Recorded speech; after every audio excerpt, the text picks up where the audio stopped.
Sir, माननीय राज्यपाल जी का अभिभाषण उन नीतियों की सार्वजनिक घोषणा होती है जो सरकार अपनाना चाहती है आगामी वर्ष में। परंतु अभिभाषण जो भी 7 मार्च को हुआ, उसमें आगामी वर्ष में सरकार किन नीतियों को लेकर आना चाहती है, उसके बारे में 102 अनुच्छेदों में से किसी एक अनुच्छेद में भी उल्लेख नहीं किया गया। पैरा नंबर 5 में लिखा है, सरकार अपने द्वारा किए गए संकल्पों की सिद्धि के लिए तिगुनी गति से काम कर रही है। तो सरकार ये भी बताए वो संकल्प क्या है, कौन कौन से संकल्प लिए गए, विकसित हरियाणा बनाने के लिए क्या क्या किया जाएगा, उन कदमों का तो कहीं उल्लेख तक नहीं किया गया है, उसकी जानकारी भी दे सरकार। पैरा नंबर 6 में सर बात की गई सबसे पहले सबसे गरीब का उत्थान। तो मैं याद दिलाना चाहती हूं, 28 नवंबर 2021 में मुख्यमंत्री अंत्योदय परिवार उत्थान योजना की शुरुआत की गई थी, जिसका लक्ष्य था 2025 तक गरीब परिवारों की आय को दुगनी की जाना था। तो 2025 तो चल रहा है, समय पूरा हो चुका है। तो बताए सरकार कितने गरीब परिवारों की आय दुगनी की जा चुकी है। सर, इसी योजना के तहत 3.25 लाख गरीब परिवारों को चिन्हित भी किया गया था। परिवार पहचान पत्र के अंतर्गत मिले डेटा के अनुसार उन परिवारों को चुना गया था जिनकी आय 1 लाख से कम है। तो बताए सरकार उन चिन्हित परिवारों में से कितने परिवार, और मैं कहती हूँ 3.25 लाख परिवारों की आय दुगनी हो गई है या नहीं हुई है, ये भी बताए सरकार। क्यों सरकार अपने ही द्वारा किए गए संकल्पों से दूरी बनाना चाहती है? क्यों विश्वासघात किया जाता है, नीति लाई जाती है, लक्ष्य लाया जाता है, समय पूरा हो जाता है, उन्हें पूरा नहीं किया जाता, और उसका उल्लेख तो इस अभिभाषण में कहीं किया तक नहीं गया है उस योजना का। हालात यह है कि आज हरियाणा का 3/4 जनसंख्या गरीबी रेखा के नीचे आ चुकी है। अगर सरकार सही रीति से अपनी ही बनाई हुई योजनाएं, लक्ष्य सही दिशा में और सही गति से लागू कर रही होती तो आज हमारे हरियाणा में गरीबों की आय दुगनी होती, ना कि उनकी संख्या। पैरा नंबर 9 में लिखा गया आवास योजना के बारे में कि 52,000 से अधिक आवेदकों का पंजीकरण हो चुका है। कितनी हैरानी की बात है, 2022 तक तो हर सिर पर छत देने की बात की गई थी और 2025 में पंजीकरण ही चल रहा है। ये विपरीत दिशा में 3 गुना गति से सरकार जा रही है, या किस दिशा में जा रही है?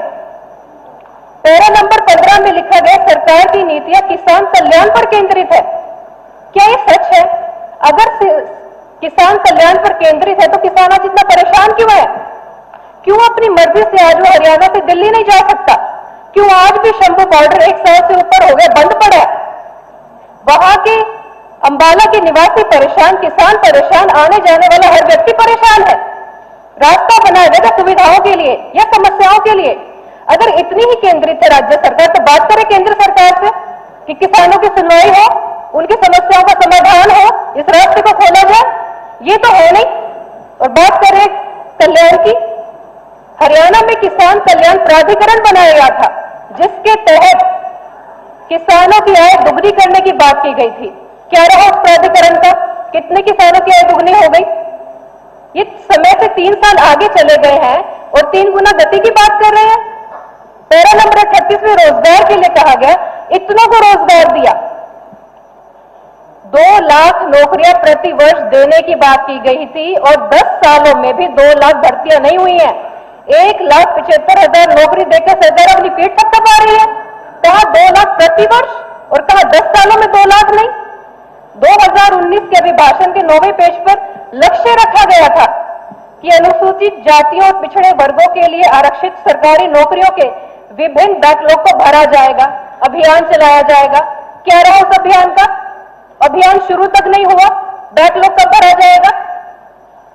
और आज तो रोजगार की स्थिति ऐसी है हरियाणा में कि यहाँ का युवा यहाँ रहना नहीं चाहता, प्रदेश का युवा यहाँ से बाहर जाना चाहता है।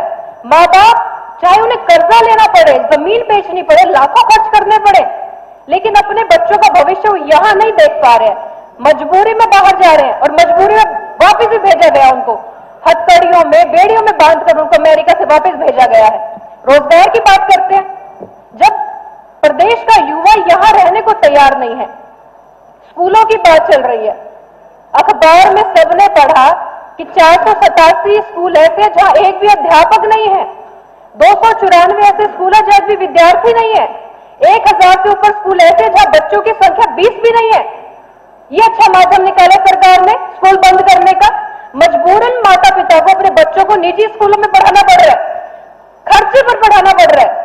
जिसकी गुंजाइश है वो अपने बच्चों को शिक्षित बना रहे हैं, लेकिन अब खर्चे पे कर रहे हैं, और जिनके पास गुंजाइश नहीं है उनके बच्चे शिक्षा से वंचित रह रहे हैं।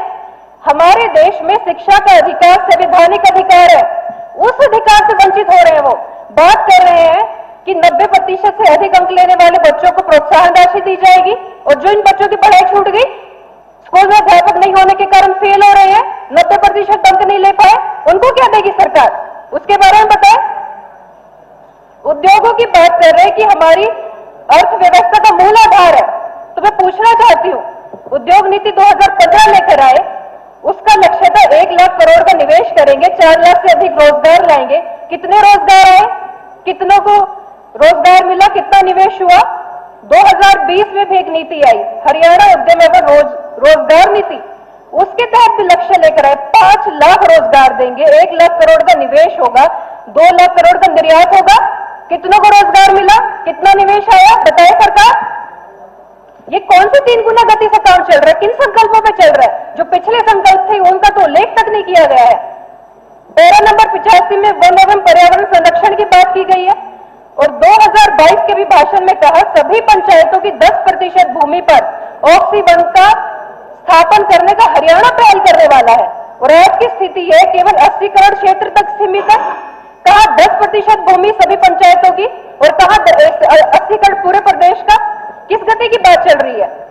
सड़कों के सुधार की बात करते हैं, सड़कों का तो ऐसा सुधार हो गया पूरे प्रदेश में, जैसे ही बनती है साथ के साथ टूट जाती है, लाखों खर्च हो रहा है, करोड़ों रुपया खर्च हो रहा है, और डिफेक्ट लायबिलिटी पीरियड में होने के बावजूद भी, कहने के बावजूद भी उनको मरम्मत नहीं कराया जाता। अध्यक्ष महोदय, मैं तो आपसे निवेदन करती हूँ, एक समिति बनाई जाए, सर्वे करवाया जाए, पूरे हरियाणा की स्थिति पता चल जाएगी, हालात क्या है। पैरा नंबर 58 में बात की कानून व्यवस्था शांतिपूर्ण है, नियंत्रण में है, सौहार्द का माहौल है, और साथ में बता रहे 2024 में 1,11,397 आपराधिक मामले दर्ज हुए हैं। इसको शांतिपूर्ण माहौल कहा जाता है। 304 से अधिक अपराध प्रतिदिन दर्ज हो रहे हैं, इसको व्यवस्था कहा जाती है, नियंत्रण में है। क्राइम रेट पर कैपिटा में हमारा प्रदेश हरियाणा पूरे देश में 8वें स्थान पर आ चुका है। और पैरा नंबर 5 में इतने सुंदर शब्दों का उल्लेख किया कि स्वामी विवेकानंद जी के प्रेरणादायक वचनों का उल्लेख किया कि उठो, जागो, और तब तक मत रुको जब तक लक्ष्य की प्राप्ति ना हो जाए। और कितने दुख और दुर्भाग्य साथ ये कहना पड़ रहा है कि जनता कह रही है, और ये कह रहे हैं कि जनता सुनेगी, हम नहीं सुनेंगे। जनता कह रही है उठो, जागो, कौन से लक्ष्य रखे थे, कहां तक पहुंचे। लेकिन सरकार ऐसी, आज हरियाणा के विकास की डोर ऐसी सरकार के हाथ में आ चुकी है जो सुनती ही नहीं है, जो मानती ही नहीं है कोई समस्या है, समाधान कहां से होगा। तो अध्यक्ष महोदय, मैं यही कहना चाहती हूं कि सरकार अपने लक्ष्यों को, संकल्पों को जरा देख ले, उनकी समय सीमा तय करे और गंभीरता से काम करे। और कहते हैं आपको गंभीरता की जरूरत नहीं है, सरकार की गारंटी है। कौन सी संकल्पों की गारंटी है? ऐसे बनेगा विकसित हरियाणा? लोगों का समय बर्बाद हो रहा है, लोगों की अपेक्षाएं खराब हो रही हैं। स्पीकर सर, आपका बहुत बहुत धन्यवाद। आपने स्पीकर सर, इन कांग्रेसी भाइयों को दिख नहीं रहा, मेरे को दिखता है, मेरे को सामने दिखता है।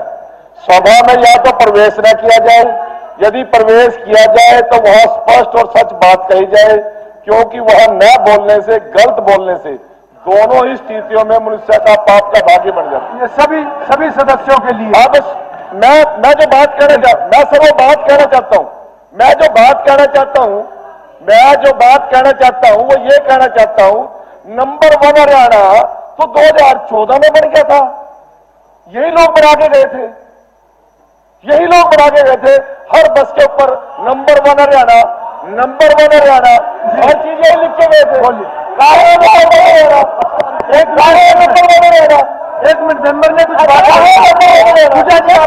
विधानसभा दूसरी विधानसभाओं का ठीक है, आपको पाप लगेगा मनमोहन बढ़ाना।